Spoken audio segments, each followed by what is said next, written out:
Hi, I'm Sonia O'Sullivan, Olympic silver medalist from Ireland, and you're listening to the Physical Performance Show. And the winner is... Failure is not an option. I've had my ups and my downs.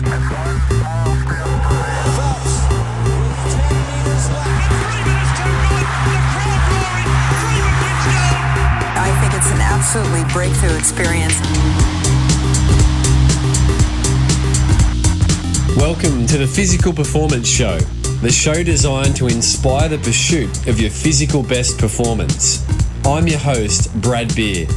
Listen in as we delve into how the world's top physical performers achieve their success, as well as the highs, the lows, and the journey of getting there.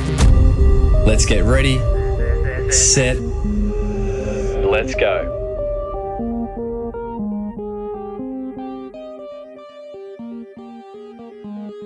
Welcome back, or welcome to the Physical Performance Show, brought to you by Sanitarium PB and Pogo Physio. I'm Brad Beer, physiotherapist by trade and training and founder of Pogo Physio. The aim of this show is to educate and inspire you towards the pursuit of your own physical best performance. We do this through interviews featuring some of the world's top physical performers and also some of the world's preeminent experts in their chosen field. Each week we'll aim to bring you the highs, the lows, and the learnings of the featured guests. We do this through featured performer episodes, expert editions, coaches' corners, and also interest editions. And today's episode is a featured performer featuring Irish running great Sonia O'Sullivan.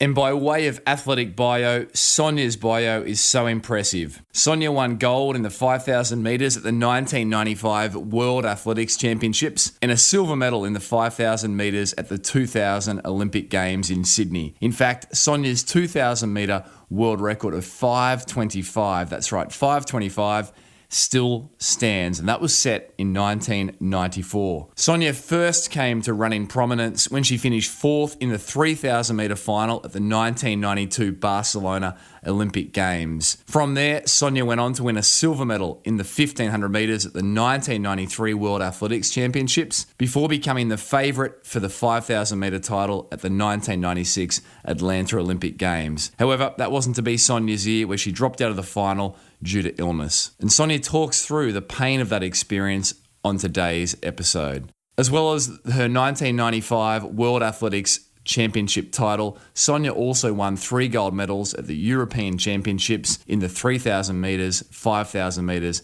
and 10,000 metres in 1998 and 1994. As well as Sonia's 1995 World 5,000 metre Athletics Championship, Sonia also won 3 gold medals at the European Championships in the 3,000 metres in 1994, 5,000 metres 98 and 10,000 metres in 98 as well. Sonia also won an incredible double-header as a 2-time World Cross Country champion in 1998, where in Marrakesh, Sonia won the 8-kilometre race day 1 and backed up to win the 4-kilometre race day 2.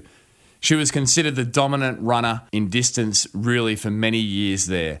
Today, she enjoys life with her husband, Melbourne track club coach Nick Bideau, raising their children and walking her dog, and at times listening to the Physical Performance Show. There's a whole lot in this episode with Sonia O'Sullivan sharing around her career highs, lows, and learnings that I know you're going to really enjoy. We hit a little bit of audio resistance for the first period of recording this episode, so please hang with the audio quality for the first several minutes before we rectify the problem and brought you good audio. So here's my conversation with Sonia O'Sullivan.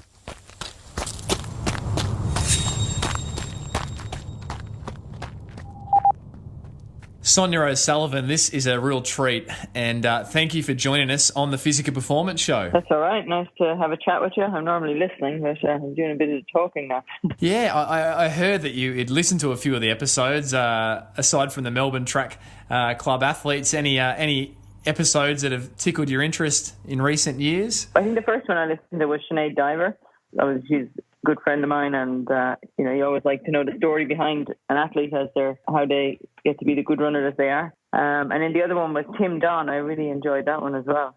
That was pretty fascinating, that one. Well, thank you for your support, and here we are, Sonia O'Sullivan, 4 times Irish Olympian, World Championship gold medalist, Olympic medalist. The list is extensive. I must say I spent quite a bit of time getting across your bio because it is so extensive. And so on that, as you said, there's stories behind how athletic talent is nurtured and realised. Can you put us in context with your early years and what had you take to running in your formative years? I suppose really early on, when I was running in school in Cove, it's one of the places in Ireland where lots of people left from many years ago when they used to emigrate by ship. So down by the sea, but just because down by the sea doesn't mean flat. There's a lot of hills there. So I think every run I did, you had to come home up some hill. That's probably where I got a lot of my strength and endurance from. Would have been running up the hills in Cove. And then also when I was growing up, my mother didn't drive, so we walked everywhere. My dad took the car to work every morning, and that's the last we saw of it. And the rest of the time, if you wanted to go anywhere, you just had to go on your own 2 feet. So you were forced to locomote by running or going on your 2 feet. Were there any moments in your really early years where you aspired to pursue running, or was there a runner or runners that you admired as a young girl, Sonia? Probably not that when I was really young. It was probably more when I was getting up to close to leaving school and, trying to work out what I was going to do next. And then you're always trying to see, okay, well, what's the next step? And I used to read a lot of the running magazines from the UK. They had Athletics Weekly and there was another one, Athletics Today, I think. They were pretty much the same thing, but they came out a day apart. And I used to read a lot of the results in them and, try and compare myself to other athletes in England. I'd look up to people like Liz McColgan. Yvonne Murray was starting to run well. And, I didn't know that a few years later I'd be racing against, both of them, and particularly Yvonne Murray over a good few races. And I think you find athletes who are closer to the country that you come from. You feel like you're similar to them, so you should be able to beat them. So that's kind of the next step up the ladder. And then I went to college in America as well. While I was over there, you're kind of out of the international scene, then you don't really pay too much attention to international athletics. You're just so absorbed in the whole college scene. And you just hope that it's making you better and you're going to come out the other side and be able to still compete and go back and run for Ireland. Were there any catalytic type of moments where you realised that you really had an extraordinary talent, or was it more of a slow burn, just improving year upon year? Yeah, no, when I was 17, I ran, I think, 2:05 for 800 and 9:01 for 3000. So that was a pretty big deal at the time. I won a local race, but it was an international race, the Cork City Sports. So I won the 3,000 metres there and beat, some of the more well-known Irish athletes and a few girls from England, and ran 9:01, and that was huge at the time. That was like 30 years ago. So back then, nobody had come anywhere near that as a young girl. And even still, it stands as the Irish junior record. So that was a big moment. But then I had a few injuries after that, so things weren't so smooth. Then there was a bit of up and down, and it took a while to, I suppose, get myself out there and produce any kind of form that indicated that I was going to go anywhere beyond, a junior athlete and, even a college athlete. So, Sonia, you showed those promising signs with a 9:01 for 3,000 metres and the 2:05 for the 800 metres at 17 years of age. And, you ran into some injury woes. But could you have imagined, as you say, you were a promising junior, but that your career would have turned out as it did? No, definitely not at all. I mean, I think, for me, it was always one step at a time and always trying to be a little bit better. And I never really looked too far ahead. I think one of the biggest things for me was in 1992 when I ran in the Olympics and I finished in fourth place. And, I kind of always thought, if I knew I was going to be fourth, then I definitely would have got a medal, But I just didn't kind of think that big, I didn't think, I knew I could, win some races, I could run decent times, but there was always people that you thought were that much better than you, that, you'd kind of always be, in the top 10, I suppose, and be competitive. But, it took a race and finishing fourth in the Olympics for me to get some confidence and to realise that, I belonged in these races and just had to put myself in the right position and just, just get out there and try and win the races. And that's exactly what I did immediately after the 92 Olympics. I just went out on the European circuit and, ran every race I could and tried to beat the girls who finished in front of me in the Olympics. From there, then, just had a lot of confidence at the end of the year and couldn't wait to get back the following year and see what I could do. Yeah, that's amazing. So the fourth place in Barcelona at the Olympic Games really, notified you that you were talented and you belonged at that international level. And up to that point, you lacked confidence.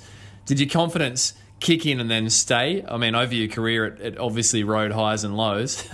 In 1993, the first race that I came out and ran, or one of the first races, was in Hengelo, and I was up against Yegerova, the Olympic champion. And, there's always this talk about what pace you're going to run. And, I was pretty confident. I trained really well. And I said, 68 seconds a lap. And these people were saying, are you sure? And I said, yeah, no, that's fine. And so I think she probably didn't want to go that fast. And so I ended up going out and running 33, I think it was, and which was a massive PB at the time. And, I suppose when you come from finishing one season, winning a lot of races, and I think set a whole load of Irish records. I think there was something like 7 in 11 days or something like that, some crazy number. Wow. To come back in 93, and it was the World Championship year, to win my first race with a PB, then you feel that you're set up then, to have a great season. Where do you think your athletic genes come from? I don't know really. There's not really anyone, there was no runners in my family. I think my dad's family, they were all big and strong, and, he was a goalkeeper, and when he used to swim a bit as well, probably at a time before those, swimming events, he used to swim in the River Liffey in Dublin. I think he won a medal there one time, which was a big deal, but, not as big a deal as it would be now. Like, not many people would know about it. But, I don't really know. I suppose, my mother's family, they probably, her mother definitely didn't drive. Maybe, I think so then her grandmother, I don't think she drove either. So, they, always a lot of walking. So, I suppose it wasn't very far away from, you say this about the Kenyans and Ethiopians, that the closer they are to the natural environment, then the more likely they're going to be a good athlete. And that is down to, the natural exercise that you do, just getting around and doing things every day, and the food that you eat. And so you experienced and benefited from that, in your formative years. Sonia, we say the themes of this show are the highs, the lows, and the learnings. And before we talk about the tough periods of your career, and certainly the learnings of which, gosh, there's so much to hopefully hear from Sonia O'Sullivan around on that side. But highs of your career, I mean, your record's incredible. Off the back of that Barcelona Olympic outing in 92, your debut, obviously Atlanta didn't go favourably with the illness. You won the silver medal in the Olympics on the 5,000 metres in Sydney, and then backed up again for another repeat dose of illness in 2004. But your Olympic Games, sit there, and then also your World Cross-Country Championships. But what rates, it's very difficult, and I appreciate the question being hard, but what rates is your greatest, moment or couple of moments in your athletic career, the highs of your career? I think one of the, I suppose, they all have, you'd have a different story or feeling for every kind of success that you have. But I think, one of the times I was most excited and, it was a really big high was the World Cross Country in 1998.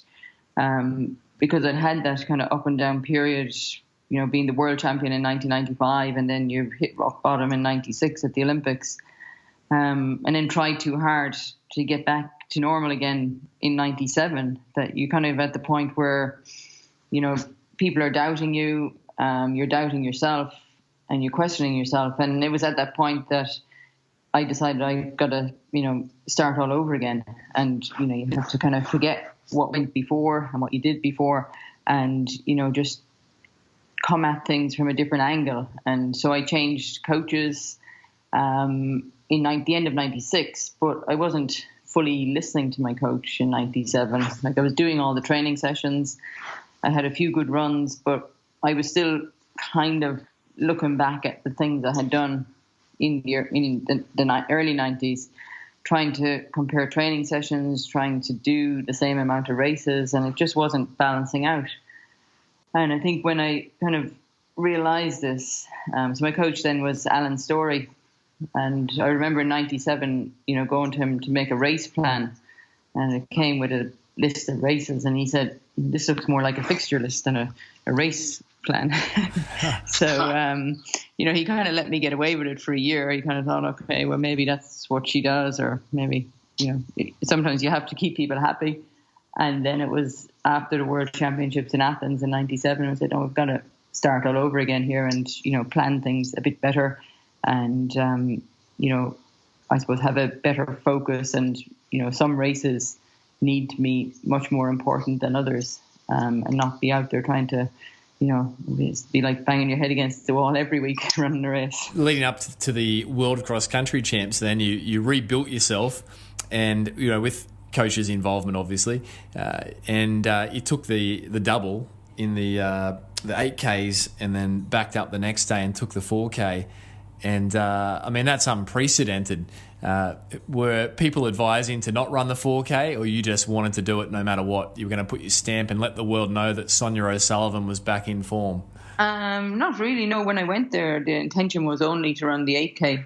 I had been training at Falls Creek, and it was the first time I'd ever trained at altitude. I trained really, really well, so I knew I was very fit. I agreed that, the long race was probably the more important race, or the better race. And so I was going to run the long race. And it was the first year they were having 8K for women. After winning that, I was just kind of hanging around the hotel in the afternoon. And after lunch, I was with Bob Kennedy from America, who we used to train a bit with. And him and Kim MacDonald, and we were just having a chat. And they were just talking as if I was running the 4K the next day. And at that point, I hadn't even thought about it. And then the idea just got into my head. I thought, what, maybe I should run this. And I went through the list and I looked at the girls who were running, and I thought, I can definitely beat these girls. Totally forgetting that I had just run 8K cross country and might be a little bit tired. And my mind was made up. And a lot of people were kind of like, you've got yourself back, and, why would you go out and, wreck it now? And I kind of thought, well, it's the first year they're doing 2 cross-country races at the World Cross Country. So, to be the World Cross Country champion, you probably have to win them both, because otherwise you're sharing it with somebody. I rationalised it on the way to the start line. I spoke to my coach and I said, well, it's a bit like tennis, and this is the doubles. I've won the main event, and this is just a bonus. I just want to go out and run it on here, and, I'd rather be running than watching it. So, I suppose I convinced him that I should run. And I know that when the race started, definitely the first few 100 meters, there was a girl from Ethiopia, Kutra Delecha, and a girl from Switzerland, and they just went really fast. And I thought, oh, gee, what have I done here, I'm feeling, my legs are feeling a bit heavy. And for a few minutes, I had these negative thoughts in my head. And then I just kind of turned it round and said, right, okay, well, just, do what you can here. And before I knew it, I kind of was settling into a decent pace, and could see that I was then gaining on the leaders. And by 3K, I caught up to them and, went past quite easily. I caught up and I was thinking about having a rest. I'll sit in here for a little bit, but I could sense that my pace was going faster and going forward, and theirs was going backwards. So I thought, well, I just got to keep going here. And it turned out that the 4K was an easier race to win than the 8K, even though the start was a little bit harder and probably tested me mentally and physically. But, it was a very exciting time, and, it was just one of those things where you felt like you were back, competing with the best in the world again. And, it was very quickly, what had happened in 1996 was kind of put aside and forgotten about. And I realized that, decide to pick something out and to really focus on it was the way to go, rather than trying to kind of do everything. And, to be rewarded winning the World Cross Country was, I suppose in a way I knew I was fit and I was ready, but at the same time, you don't line up on the start line and think, I'm going to win this, because, you'd always have respect for the other girls on the start line. They've all prepared well, but the most important thing then was to go out there and run and, be happy with my performance, and to walk away feeling like I'd given it everything. And, I suppose you can do no better than win. So that was made life easier for me.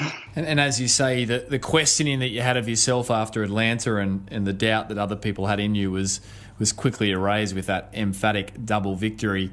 Sonia, from the highs of sport to the lows, can you describe your darkest day in your athletic career? What was that like? You call it a darkest day, but in a way, I think when you're heading down the wrong path and you sense that things are not going really well, I'm probably the only person who knows that I don't feel right here, and I have a feeling things are not going to go well. But I'm here now, so I've got to go out and give it a go anyway. And I'd be the last person to pull out of something and say I can't do it, because I always feel that if you're there, you've got to at least try, because there's always a chance that you will do something that you feel that you're not prepared to do, and maybe your mind is playing games with you. But as it turned out, my training and everything was not really going fantastic in 96, and I think it was as much mentally as physically. I was questioning a lot of things and trying a bit too hard in everything. Like everything, I was trying to, get too much out of every session, get too much out of every run, rather than just relaxing and, doing exactly the same thing I did in 1995. I just felt that I had to step it up and do things a little bit better because it was an Olympic year. In reality, you're running against the same people. It's just because it's called the Olympics, it just increases the intensity of it that bit more. And you feel like you have to be that bit better to achieve. And you really don't. You have to just believe in yourself and to, not question yourself and, push yourself over the edge. Like I often describe things when you're training really, really hard, that you go to the cliff edge when you push yourself so hard. And the hardest thing to do is to get to that edge without going over the top, because as soon as you go over the top, it's very hard to get back up again. You're gradually going up the little slope on one side, but when you fall over the steep cliff, then you're not going to get back up there very quickly to be ready for the greatest race or the biggest race of the year. Yeah, so I like that. Get to the cliff edge, but just don't go over the top. You don't want to be hanging on either. but obviously, in a very decorated career where you are physically pushing, there's times when you went over the top of the cliff, right? Plenty times, yeah. And I was one of these athletes who once it came to the summer season, I didn't actually train very much. I just ran a lot of races.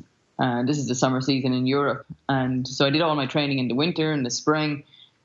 And then you get to June, and I would nearly have done my last track session, or definitely my last hard track session, and I could pick out which one it was every year. And then I would just start racing, and you do runs in between, and you might do a few 200s here and there, but you'd never do any big track sessions. And every race, I just, got so much out of that it took that little bit of recovery, that there was no room to be doing track sessions in the middle of between all the races. And then by the time I'd get to September, I would be totally worn out, and I could feel myself, it was really hard work. And the main reason was probably because as I was doing more and more races, you're losing fitness all the time. You're losing that endurance base. You're just kind of hanging in there and probably surviving because other people are packing it in as well. So there's less people that you have to beat towards the end of the season. It's a little bit different now. I think people prepare a lot more specifically for races, and they go back to training bases and do some training. Whereas back in the 90s, once the track season started, you were just on this treadmill and you just kept going, and you went from hotel to hotel and, race to race. And, it was great fun. And I always believed, that I would rather run a race than do a training session. And, the training is the hard part, and the racing is the fun part when you get to go out there and, compete in front of these massive crowds in big stadiums around Europe. And, I suppose it's a bit of a buzz that you get from it, and you don't want to miss out, so you want to do every race. Did that buzz ever fade across your career, going right through to your final Olympic Games? Yeah, I suppose towards the end it wasn't as exciting. I think I was very lucky early on in that there was a lot of athletes around who I used to travel with, people like Sonia O'Sullivan from Ireland. He was the world indoor champion 3 times, and Frank O'Mara, Paul Donovan. There was a bunch of American athletes and even a couple of Australians. I think Simon Doyle, I remember being over there. And we would just kind of, you'd go to the track meet and you'd do your easy runs together. And it was when there was some Kenyans starting to enter onto the scene as well. So it was like this little traveling family that you went around with, and it was just a lot of fun. I suppose it was like school camp nearly. You were in your own little world, and you just had these little set routines that you did, and you just joked amongst each other and had a lot of fun. So that was really good. And then I did find later on, probably in the 2000s, that people started to get a little bit more serious about stuff, and there wasn't as much fun and enjoyment as I had in the 90s. And maybe it was because I was getting a bit older, and I just, the people I was spending time with were gone, and I didn't really have as many people to hang around with and to enjoy, the time outside of racing as well as, the actual racing time.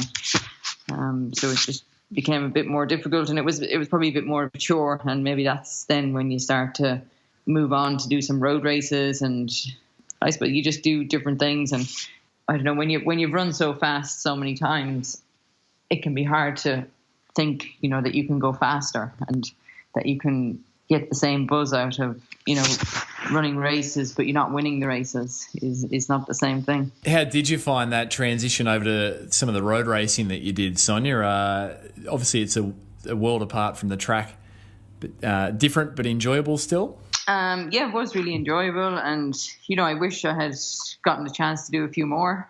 I used to do quite a lot of the Great North Run and the Great South Run, and a lot of the Great Run series in the UK and in Ireland, and I really enjoyed those races. And I suppose back then it was a bit like people used to think that at the end of your track career you did some road races and then you moved on to the marathon, and it was like you were nearly phasing yourself out, you were kind of on the downhill route out of athletics. And, in a way, I suppose I probably feel I could have got a few more years out of myself and probably a few more races, more, maybe even another Olympics. But I just continued to train at the high level that I thought I had to do. Whereas I think when you get a little bit older, you can actually manage things a bit better.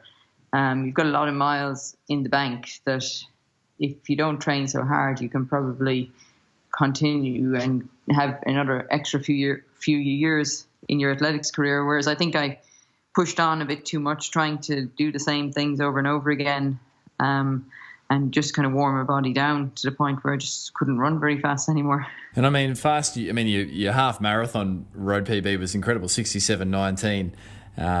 So you chalked up some very good road results. Just before we throw to some learnings and the performance round, Sonia, can you describe a typical training week, what that looked like, at the sort of the pointy end of your career, just in terms of general sessions and layout of the week?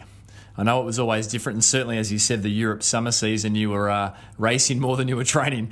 But what might a typical week look like for Sonia in that, 94 to 98 sort of era?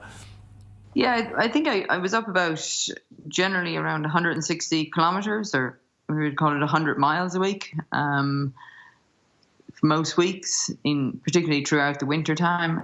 And so I always say it was twice a day, every day except Sunday. And then you do twice as long on the Sunday. So on a Sunday, I would run about 2 hours.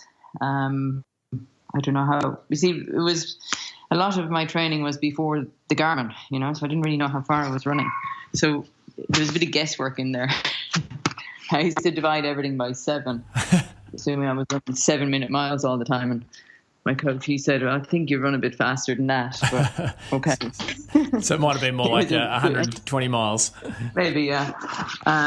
But then when the Garmins did come out, I was a bit reluctant to wear them because I didn't want to go out and run some of my running routes and find out that they weren't as long as I thought they were. They might be a bit shorter, or maybe I wasn't running as fast as I thought I was running. So it was only when I started to think in kilometres that I then was quite happy to use the Garmin, because it was like running a different system altogether. So it wasn't very comparable. So I don't know if I'm running a 5-minute kilometre. I don't know, like, instinctively what that is per mile, because it just doesn't match up. And when I'm trying to coach people, I'm trying to give them paces to run, but my feeling is I understand the pace per mile much better than even now. It makes more sense to me what a 6-minute mile is than what a 4-minute kilometre is. Yeah. It just mathematically, and my brain just operates in miles. So for training, anyway, so Monday, Wednesday, Friday, I generally would do 2 runs. It would be about an hour in the morning and 30 to 40 minutes in the afternoon. And then generally 2 or 3 times a week, I would do a bit of gym as well. So it was normally just some sit-ups and push-ups and dips and a few dumbbells. Nothing very scientific. It was all very simple and basic. And then for the main sessions then, so on a Tuesday, I suppose in the late 90s when I was training with Alan Story, we used to go to track on a Tuesday night, and you would generally do a track session that would add up to, probably about 8K of work. So it'd be a bunch. You could do kilometre repeats, or I suppose one of my favourites, we used to do 4 sets of 4x400.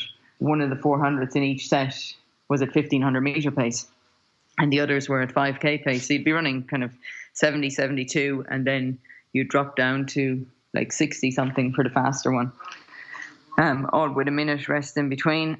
And then on Thursday was a threshold session, and that could have been it was kind of like fartlek-y stuff. Sometimes he'd say do like 3 minutes, 2 minutes, 1 minute, and repeat that 3 times.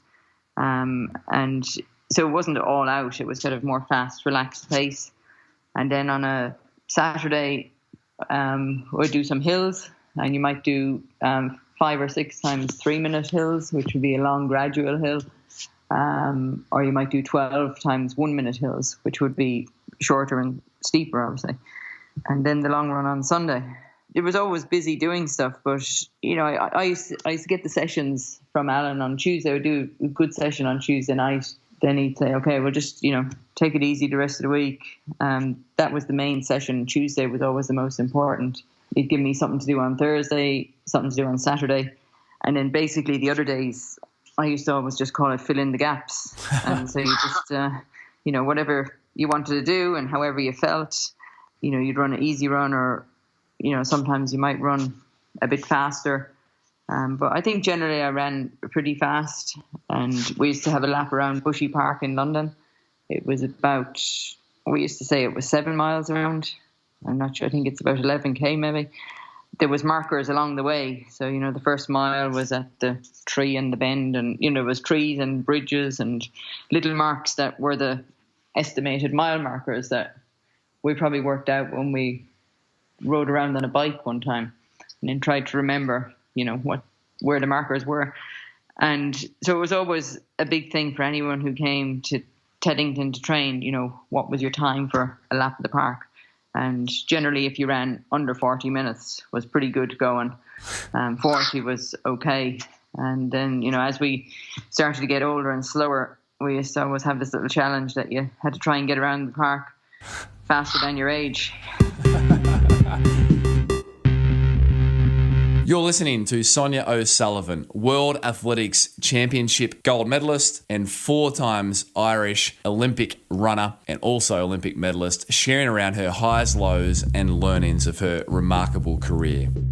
Support for today's show comes from Sanitarium PB. Looking to achieve your best? Sanitarium PB can help. This refreshing drink contains 32 grams of protein per serve to help with muscle recovery when included as part of a balanced diet. Sanitarium PB is made with a balanced blend of milk and plant proteins, all your essential amino acids, and contains no artificial sweeteners. Find Sanitarium PB in delicious chocolate or vanilla flavours at your local petrol station. Be your personal best, recover and refuel with Sanitarium PB.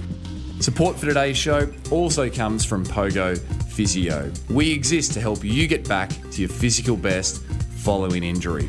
We want everyone who walks through our doors to get back to their physical best, complete their rehabilitation, and in doing so, cross their physio finish line. We do this through traditional session-to-session appointments, but also our unique and popular fixed-fee rehabilitation services, including our monthly wellness boosters and also our 2, 6 and 12-week fixed-fee, unlimited access finish line programs. To find out more about Pogo Physio services, jump over to pogophysio.com.au. For now, let's jump back with Sonia O'Sullivan on her career highs, lows, and learnings. Sonia, the learnings. In preparing for today, I reached out to one of your friends and running companions, Eloise Wellings, former guest of the show, and I said, anything I should ask Sonia? And Eloise said that aside from you generously taking her under your wing, in her early days of running, that one of the best things Eloise learnt from you, Sonia, was how to properly cross-train when you're injured. So are there any tips, strategies, insights you could share with us around the best way to cross-train when you are injured? Yeah, I think when you're injured and you cross-train, I think you train 3 times harder than you do when you're running, which is why I probably don't cross-train so much when running, because it's just so hard when you're injured. The hardest thing to do is to commit to it and to set your mind to it, because all you want to do is go out and run, because it's just easier to lace up your shoes and go for a run than have to go to the swimming pool or on the stationary bike. But I suppose the thing I used to do was, and the person I got most advice about this from was a physical therapist in Ireland, Gerard Hartman. Would often go to him when I was injured, and he'd be upset and bothered that you couldn't run, and he'd say, well, listen, just look at the things that you can do and not the things that you can't do. And you just set your mind to doing the best that you can with whatever you can do. And if it's a stress fracture, then it was always the first 2 weeks we're in the swimming pool and doing the aqua jogging, which is it's a really great benefit for runners when they are injured, but it's definitely mind-boggling. I mean, there's no, you're in there and you're running as hard as you can. You're trying to get your heart rate up, but there's never any competition for aqua jogging. There's no aqua jogging races or anything, so you can never really kind of quantify it. So I used to just go in there and just do sessions all the time. I worked it out that there's no point just running up and down the pool, for an hour run. So instead you go in there and you just bring every track session or fartlek session that into the pool, and just be as efficient with your time as you can and work hard. There's no point being in there for an hour and a half just kind of floating around the place. And then after 2 weeks, then you can graduate onto the stationary bike, and then you bring the sessions onto that, and then you actually start to feel more benefit there, because you're sweating a bit more and you feel like you're working harder.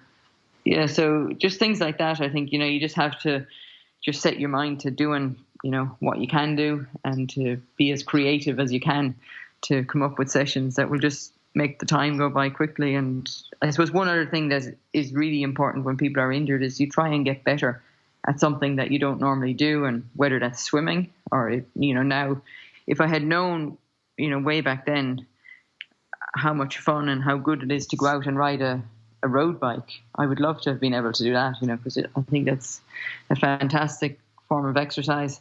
In the gym as well, you can focus a lot on doing a lot of strength work, and so that when you do come back out to run after you've been injured, first of all, you appreciate the running so much more. You expect that you're going to feel fantastic because you've been training so hard, and you feel rubbish because you haven't been using all the right muscles. So it takes you about 2 weeks to kind of get back into feeling good running again. And so I think you just have to be a little bit patient as well. So, sometimes with a big injury, it can take you a good 8 weeks before you're back running properly again. And, you just have to maintain the faith and belief that, the injury will heal, and you just maintain as best fitness as you can in that time. What were the major injuries you had to work throughout your career, Sonia? I had quite a few stress fractures, which were, that was always the worst news you could hear, was that you had a stress fracture. And that was up until I had a few Achilles injuries, and they were worse because at least if you had a stress fracture, you knew it was going to take 6 weeks to heal. So you could just set about, filling that time and getting better. When you have something like an Achilles or a calf problem, then it's much harder to get it right and to get the right treatment and to know when you can start back running again. They can be a little bit more tricky, a little more slow to heal, and you can be a little bit in the unknown when you're testing it to try and get back again. And you're always afraid that if you go one step forward, you might go 2 steps backward, depending on, what you're trying to do. And, the worst thing is when you take a few weeks off with an injury that you come back too soon and then you have to start all over again. So it's just managing that. And, I think there's a lot more information and support out there for athletes now to help them to get through injuries. And many athletes do recover from injuries probably a lot quicker than when I was injured. Yeah, there's certainly a lot more, as you say, around that, coming back from injury and also how to manage tendon injuries. It's been a massive area of research in physical medicine, sports medicine in the last decade or two. So, Sonia, thank you for sharing. Are you ready for the performance round? And you can chalk this up as a training session. So some rapid fire questions and answers. You ready for it? Here we go. Training session most disliked. I think when we were in Mount Laguna, we used to do these hill sessions out there that were really hard. So 3-minute hills when you're with other people, because when you're by yourself, you can kind of fudge over it a little bit, but when you're with other people, there's no hiding. How many of those might you do? 3-minute hills. So you do 5 to 6. Yeah, painful. Training session most loved. I suppose my favorite, I used to like doing 400, 300, 200. So it was a bit of a speed session, and you would do that 3 times and just as fast as you can. Yeah, that's a nice one. Favorite pre-race meal? What fueled you to some of these incredible victories? Well, I think I was a bit ahead of myself. I used to, when I was training in Australia, so in the late 90s, I used to often have fish and vegetables, and actually very little carbohydrates. Yeah, wow. Well, you were a forerunner and trendsetter. And was that out of intolerance, or was that just what you'd figured out worked for you? I kind of figured out it worked for me. I was very anti-pasta. I was never a pasta person. I'd have a little bit of rice maybe. But, I was never really a big carbohydrate type of person. I just kind of felt that I always wanted to feel a bit lighter when I was training, and then I would be more likely to fuel up, after a big session. Particularly, I remember in Falls Creek, if you did a big session on a Tuesday of 8 times a kilometre, you'd come back and have a big bowl of porridge. So I would always kind of recover more with carbohydrates than kind of fuel up with it beforehand. Yeah, so interesting. Sonia, bedtime, morning time. What did that look like through your career? Were you quite disciplined? Not really, no. I think as I got older and the years went on, I got up earlier. So when I first started running, I was not trained till 10 o'clock in the morning. I was a very late kind of person at getting up. When I was in London first in the early 90s, and then it started to get down into 9 o'clock. And then when the children came along, you went a little bit earlier again. So I was always very flexible, and I tend to be a bit more of a night person than a morning person. Even though I do like to get the training sessions over in the morning, and I just feel like when I used to train on Tuesday evening, the hardest thing was having this big session hanging over you all day long.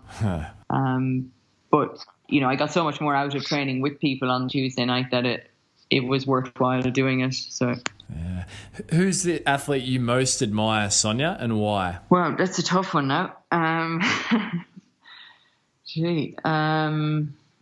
think maybe Haile Gebrselassie. I think, he was one of the first of the African runners to really engage with people. He was a great runner, but he was also very personable and very friendly.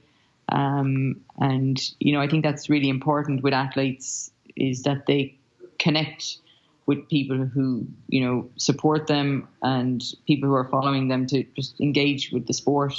That we really do have to have big personalities. And he was definitely one of the first really big, Ethiopian personalities, and a great runner. Oh, absolutely. Toughest competitor you ever raced. Who was that and why? Sonia? I suppose I would have to say Gabriela Szabo. We definitely brought out the best in each other. She was a little bit younger than me, so in the early years I definitely had the upper hand on her, but then around the late 90s and into 2000, we definitely became a bit more rivals, and we knew, that if you ran the race again, that, even the Olympics, I think if you ran that race again, that, you could have a different result. And it was all about coming, because we had very similar finishing speed and similar endurance. And you need that. I think you need really tough competitors to bring out the best in you, because, when you're a pretty good athlete, sometimes you can just go out there and just run around and not really push yourself. But every now and then you have to have a real race against somebody who's a tough competitor to make you kind of really focus and be serious, and to know that you've got to really have your game face on today and be prepared as possible. Was there a mantra, talking about having your game face on at the Olympic Games, was there a mantra that you used when you were racing or training? Regular self-talk that you had on loop? Not really, no. I mean, I would definitely, if I was struggling in a session or finding something difficult, I might talk to myself and, just kind of encourage myself, say, come on, you can do it, and try a bit harder, just little things like that. You'd be nearly telling yourself off a little bit. But not any real mantras, no. And best recovery tip, Sonia? What's your best recovery tip? Ice water. I believed in that all the time. I think if you can get into the sea, then that's even better. But definitely throughout my career, after hard races, I was always inside in an ice bath. And, I think with anything recovery-wise, if you believe it works, then, then it probably mentally it will work. And, you'll believe that you've done whatever you can to help yourself be ready to go out and train again the next day. That's great. One word to describe your racing style. What's that one word, Sonia? I think aggressive. And how would you describe being in the zone in words? When you're in the zone, I think it's when your belief is just you don't doubt yourself. You just feel like you've done everything right, and there's nothing going to stop you doing what you're trying to do. You just line up, and you've your mind made up what you're going to do. Nothing's going to stop you. And you can't have that all the time, I don't think. I think there's definitely special cases when you feel like you can't put a foot wrong and everything is just going to go right for you. When was the last time you were in that zone? Oh, a long time ago. I suppose in a way, if I could, something really recent, last year I did this big cycle it was the Three Peaks Challenge, and it started in Falls Creek and went around all the Mount Hotham and Alpine areas up there. It was 235 kilometres. And that was definitely one of those times where, I mean, it wasn't a race, but you had to get around under a certain time. And I committed, without knowing I was going to do this, to getting under 10 hours. And it was one of those times where you just had to be on your game the whole time and just going for it. And I suppose it's one of those things where other thoughts outside of what you're actually doing don't come into your head. You're just so focused on what you're actually doing that nothing else matters. So I think that was probably the last time, which was last March. Oh, well, there you go. Well done. Not that long ago at all. Sonia, you are out of the performance round. Well done. You're listening to Sonia O'Sullivan, Olympic and World Athletics Championships medalist, sharing around her highs, lows, and learnings of her so impressive career. If you missed last week's episode featuring Mark Allen, the great Mark Allen, 6 times Hawaii Ironman champion and the greatest endurance athlete of all time as voted by ESPN, then there's a whole lot of learnings that you'd want to go back and catch up on. Here is a snippet of what you missed. Had I not had those bad races, I wouldn't have learned the tough lessons that enabled me to get the most out of every moment that I could. So, in a bad race, if you're having a really bad day, you get the most out of it. Well, you're not going to win. But if you're having a good day and you get the most out of every moment, then you might actually be the winner. To tune into the full episode featuring Mark Allen, episode 139, jump over to your favourite podcast player and download away. Whilst there, also explore the archives dating right back to the very first episode featuring Ali Day, Surf Lifesaving Ironman champion. For now, let's jump back to this week's featured performer, Irish running great Sonia O'Sullivan, on her career highs, lows, and learnings.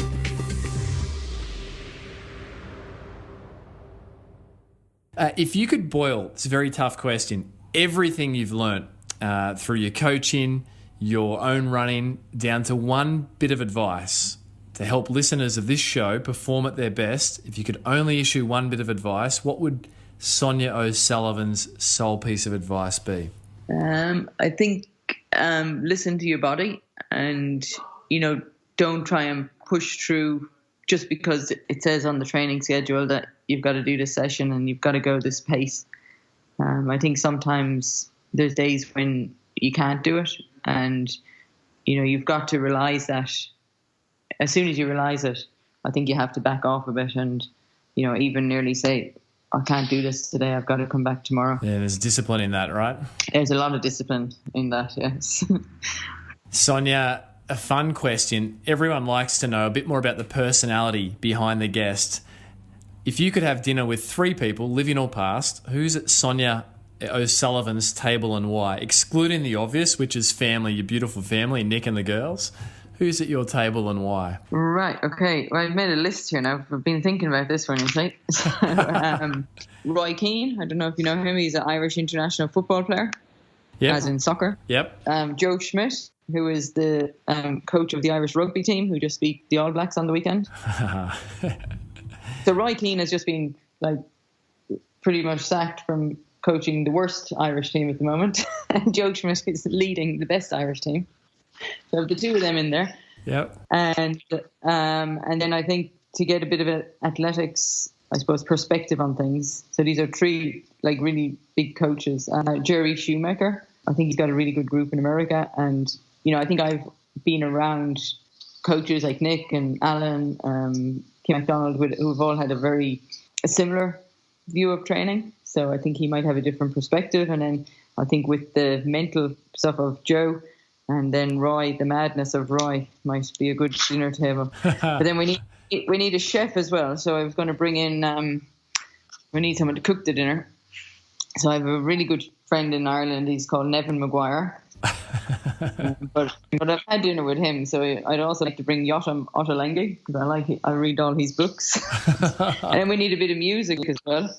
So who are you bringing for that? You too? I'm actually going to bring Christy Moore. So is she an Irish performer? He is, and he's got a brother called Luke Bloom as well. So we'll bring them both in, and they can give us a bit of a traditional Irish music. You've rewritten the rules of that game, so well done. Sonia, every guest of the physical challenge of the Physical Performance Show issues a physical challenge for the week. So this can be entry level or it can be challenging. But what's Sonia O'Sullivan's physical challenge of the week going to be? It's actually pretty easy because I figure you have lots of variants of people listening to the podcasts from all levels. And, if I give out a training session, some people are going to say, I'll try that. And some people won't bother. So I think if people should just go for a run, go for an easy run, not know how far you're going or how fast. You can wear your watch and you can go for 30 minutes or 40 minutes, but turn off the GPS and just go for an easy run. I think too many people don't know what an easy run is. It's time that people learn that again, because that's a very important recovery part of a training week, as well as to the ability to go out and have an easy run and not worry about the pace. Yeah, that's so practical. So thank you. If listeners, if you take that physical challenge on for the week, Sonia, where can we find out more about what you're up to in your current world and in your role with your coaching, etc.? I'm on all the social media channels. I go through various phases if I interact or not on Twitter, Instagram, depends what mood I'm in, Strava. That's the only problem with going for a run without having your Garmin on, is that it won't be recorded on Strava, So and if it's not recorded, did you do it? Yeah, exactly. The modern era, hey? And Sonia, lastly, a few questions, a bit of fun to fill in the gap. So you ready? Finish this sentence. The most important thing in life is? Enjoying what you do. You've got to enjoy what you do no matter what it is. Even if it's running 100 miles a week, you've got to enjoy it to make it sustainable. What drives you to work hard? I think the feeling that you get after you've worked really hard. In training, I think that feeling of hunger that you get, hunger to do well, and the actual physical feeling of hunger. I think a lot of people don't feel hungry very much anymore. We're always topping up on everything. That it's good to feel hungry. Yeah, there's a lot of double meaning there. Where does pressure come from, Sonia? Pressure comes from within, I think, and I think the good pressure comes from within. I think if the pressure comes from inside you, then you can manage it. Whereas if it's coming from outside, you can't always manage it. What's the difference between a great coach and not so great a coach? I think a great coach will listen to the athlete and not just stand there and give out orders and instructions. And a great coach can communicate with the athletes, on the athlete's level, not just on, I'm in charge level. What mistakes are you afraid of making? Oh, I don't know. Mistakes I'm afraid of making. I think, if I was competing at a high level, I'd be probably have a better answer for this. But I think these days, I suppose the mistakes I'm afraid of making is that I enjoy running more than anything else. I do a bit of swimming and I do a bit of cycling, and I even go on this thing called an elliptigo. But when I can actually run, that's, the greatest feeling, and the endorphins and everything come from running. That I'm always afraid that I'm going to get caught back up and do too much and get injured. And I think, the point I'm at now in life and fitness and enjoying my running is that I just don't want to do one run too many and not be able to run tomorrow. Yeah, there's a lot there. How do you avoid that, Sonia? How do you avoid not doing one run too many? I think I make a plan every week and I just decide what days I'm going to run and what days I'm going to do other things and try to stick to it. Sometimes, things turn up and someone might ask you to do an extra run. And sometimes you do it and you take a risk because, you can't be safe all the time. You got to take a risk and go out there. And if there's a fun run that people want you to do, then you've got to do it. But then maybe you've got to adapt and change things later on in the week. Beautiful. And finally, Sonia, finish this sentence. When you, Sonia O'Sullivan, open your eyes in the morning, you... hope that I've put out my running gear. Brilliant. And I don't have something for it in the dark. That's great. Sonia O'Sullivan, you're an absolute treasure of the athletic world and just the pursuit of people's physical best. A great example of pursuing your best and not losing the passion for it. So thank you for sharing just so much of what you've got to share with us as listeners. So thank you for coming on the show. That's all right. Thank you.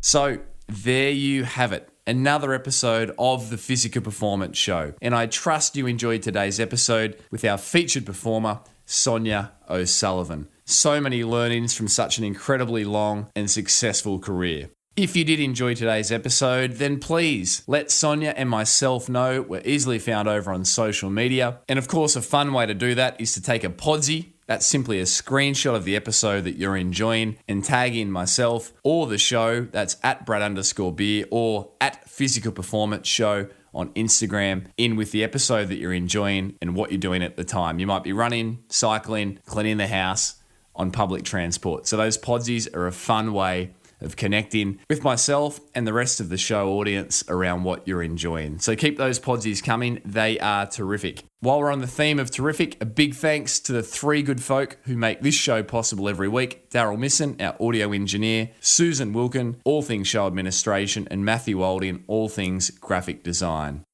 A huge thank you again to this week's show sponsor, Sanitarium PB, whose support of the show really does make it possible. As I often say, podcasts are free to download, however, they are not free to produce. So thank you, Sanitarium PB.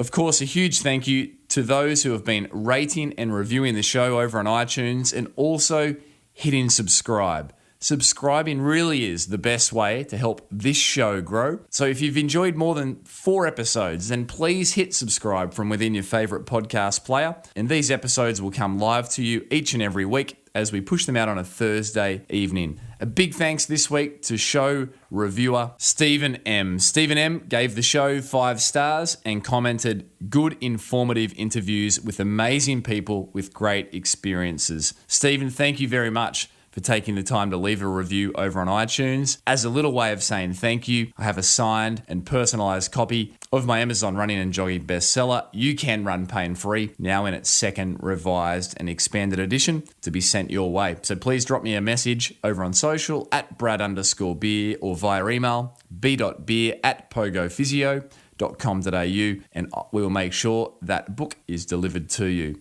And speaking of You Can Run Pain Free, don't forget there is a promo code to offer you, the show supporter, 50% off the recommended retail price of the revised and expanded edition, $29.95, by simply jumping over to pogophysio.com.au, visiting the shop there and entering the code POGO lowercase 2018, all in numerics. So POGO 2018. And You Can Run Pain Free can be in your hands and digesting the 5 steps that I believe will help you enjoy injury-free and faster running. Now, coming up on next week's episode of the Physical Performance Show, we bring you a conversation that Pogo physiotherapist Lewis Craig, avid runner, had with return guest of the show, Matt Fitzgerald. In next week's episode, Matt and Lewis dialogue around Matt's best-selling book, 80-20 Running. Run stronger and race faster by training slower. The key message, the key takeaway from Lewis Craig's conversation with Matt Fitzgerald being that most runners, cyclists, triathletes, weight loss seekers can embrace getting better results by making more of their workouts or training sessions easier. There's a whole lot of incredible insights that Matthew Fitzgerald shares on next week's episode of the Physical Performance Show. It's an interest edition, so be sure to tune in to episode 141 next week. And until then, keep pursuing your physical best performance. I'm Brad Beer, and this has been the Physical Performance Show.